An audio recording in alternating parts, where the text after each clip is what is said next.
appointed as the effects coordinator and the leader engagement officer, and at that time we didn't even know what leader engagement was, but we knew that Mac had the right personality and enthusiasm for it, and we definitely selected the right guy. He was quick to become friends with the government leaders in Ramadi and the sheikhs, and every one of them loved him. As a matter of fact, when I spoke to Hamdi yesterday after Colonel Miller did, he was visibly moved because of the news of Mac's death. And you know, when Mac was a major, before he got promoted to lieutenant colonel here, all of the sheikhs finally called him Major Mac. And then once he got promoted to lieutenant colonel, all of the sheikhs called him General Mac. And we all kind of laughed about that. But on January 5th, when Mac died, he was doing what he did best and what he loved to do. He was out front making things happen. He was motivating young men of Anbar to serve their country just as he served his country. And when the Lord did choose to take Mac, he was doing what he was meant to do, and he was enjoying the hell out of it, and I do gain some comfort in knowing that. But at the end of the day, I will remember Mac as a guy who saved the lives of many coalition force soldiers and Marines through his masterful leader engagement with the sheikhs and other leaders of Ramadi. Ramadi is less violent today because Mac knew how to plan for and how to use both bombs and words. We will not let Mac's death get us down, but rather we will be inspired by his life, inspired to do even better. Mac was a great leader. Mac was a leader who led from the front, and Mac was a true hero, and certainly a friend to all. I met Lieutenant Colonel Mac, then Captain Mac, in 1994 when the 107th FA merged with the 229th FA. My first impression of Mac was not the best. I thought, this guy's arrogant, which I told him many times over the years and we laughed about. However, as I grew to know him, I realized we both had a good bit in common. We were both gun-carrying, truck-driving country boys that were biased that artillery was the best branch in the Army. I developed a deep respect for him both as an artilleryman and a person. I learned from him what it meant to be a soldier, a leader, and an artilleryman. Everyone that knew Mac knows that he was a very excitable and animated individual. He best described himself when he was telling a group of us about a past commander of the 229th and how he would get when he got mad or upset. Mac was telling us how he would get red in the face and how he would begin huffing and puffing and sort of dance a jig. I couldn't help but think, Mac, you just described yourself.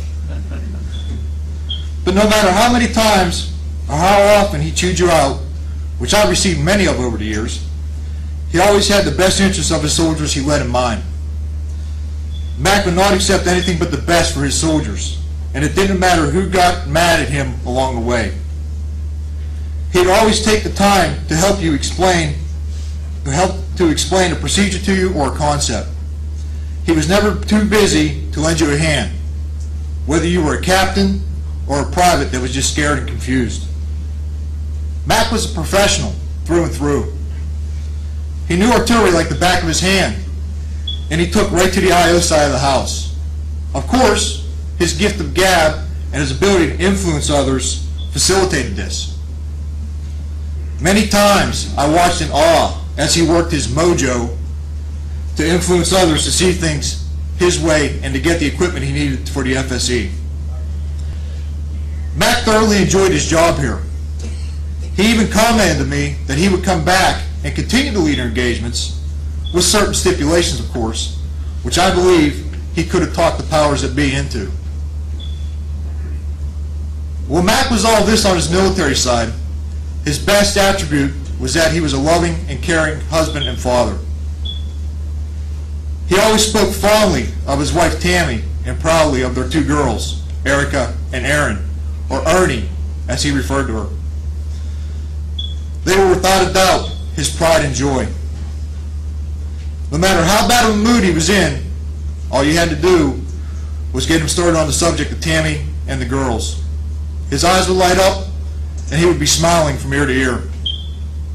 To Tammy, Erica, and Erin, I wish I could be there for you now, to comfort and console you. My heart, thoughts, and prayers go out to you. On October 16, 2004, I received a phone call from Lieutenant Colonel McLaughlin. I asked him, what was up? He said, not much. And then he asked me, so what are you doing for the next year and a half? I knew what he was getting at, and I agreed to go with him. I was honored that he thought enough of me to ask me to come with him on this deployment, and it was a great privilege to work for him for the past year. The rest of this deployment will definitely not be the same without him. On January 5th, 2006, we lost a leader, a mentor, a true artilleryman, but most of all, a friend. I know he is in a much better place now, and I would not be surprised if he was not involved in some sort of leader engagement with St. Peter as we speak. In May of 2004, a soldier from the battery I commanded was killed in action by an IED. Going to see his mother, I thought was the hardest thing I would ever do in my military career. I was wrong. Goodbye, my friend. Rest in peace. I will never forget.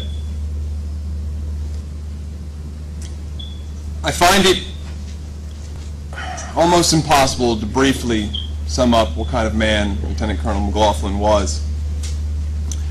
He was truly larger than life. To work for him, honestly, was an absolute pleasure.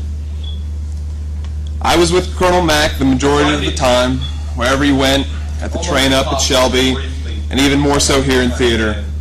I think I tried to become his shadow. As a small section, I got to know this field-grade officer better than a sergeant probably should. But that was how Colonel Mack operated. If someone had something to contribute for the good of the group, he listened, regardless of your place in the food chain. Working in the TOC or heading downrange to the government center, we always came back with a story. Colonel Mack believed so intensely in the mission that we are charged with here, he knew he had to be out there, on the tip of the spear. It was because of that tenacious attitude that our section was dubbed the IO Ninjas, in the wake of numerous IEDs and even a firefight at the government center. I think he liked having his own club, the Ninjas, that he headed.